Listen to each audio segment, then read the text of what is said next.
ಅಂತಿ ಮಕ್ಕಳಂದೇವ ಮಗನ. ಪಪ್ಪ ಪಪ್ಪ ಅವ ತಂದಿ ಮಕ್ಕಳ ಹೋಗಿ ನಂದ ಮಕ್ಕಳ ಅಂತ ಹೇಳಕತ್ತಾನ. ಮಾಲ ನನ್ನ ಕಂಡ್ರ ನನಗೆ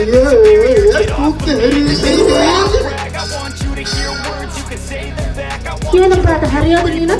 ಅದೇನ ಹುಡುಗಿ ತಿರುತಿ. ಆಯ್ತು ಬಿಡಪ್ಪ ಚಂದ್ರ್ಯ, ನಿಮ್ ಪ್ರೀತಿ ಬಗ್ಗೆ ನೀವು ಮಾತಾಡ್ಕೋತ ಬರ್ರಿ.